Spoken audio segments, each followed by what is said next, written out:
আসসালামু আলাইকুম। আমি একটা হসপিটালের সামনে দাঁড়িয়ে আছি। এখানে হাজার হাজার মানুষ সকাল অবধি আসতেছে, কারণ মানুষ জানে না আজকেরা হসপিটাল বন্ধ। কারণ আজকেরা খ্রিস্টান গো না বৌদ্ধ গো, একটা বৌদ্ধ পূর্ণিমা, এই জন্যই বন্ধ।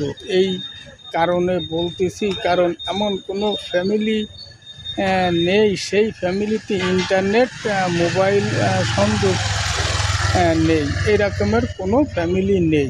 কারণ সচেতন না বলে আজকেরা মানুষ আসে ফেরত যাতিছে, কারণ জানে না। এই আশপাশে যারা আছে এরাও জানে না, এই বলি সচেতন না বলে মানুষের আজকেরা এতখানি ভোগ এবং দুর্গতি অতিছে। কারণ হসপিটাল বন্ধ, অধিকাংশ মানুষই জানেন।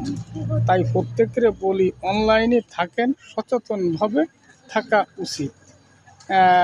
একটা দেশের কোন কোন তারিখে বন্ধ খোলা এইটে মানুষের জানা উচিত, কিন্তু মানুষ এইটে জানে না। অধিকাংশই ওই টিকটক এই সমস্ত দেখে বেড়ায়, সচেতনভাবে থাকে না। তাই সবাই পরামর্শ দিই, সচেতনভাবে থাকবেন, তাহলে এই ভোগটা হয় না। কারণ সরকারি প্রতিষ্ঠান বন্ধ থাকে। তাই দেখেন, এই মানুষ আসতেছে যাতিছে, হাজার হাজার টাকা খরচ করেও মানুষ আসতেছে। সকালে এখনও আসতেছে, এখন প্রায় 8টা বাজে, সকাল অবধি এর চেয়ে বহুত লোকজন আইছে। তাই কথাটা সবাই সচেতনের জন্য বললাম। কথাটা বুঝতে হবে, রাগ করা যাবে না। আল্লাহ হাফেজ।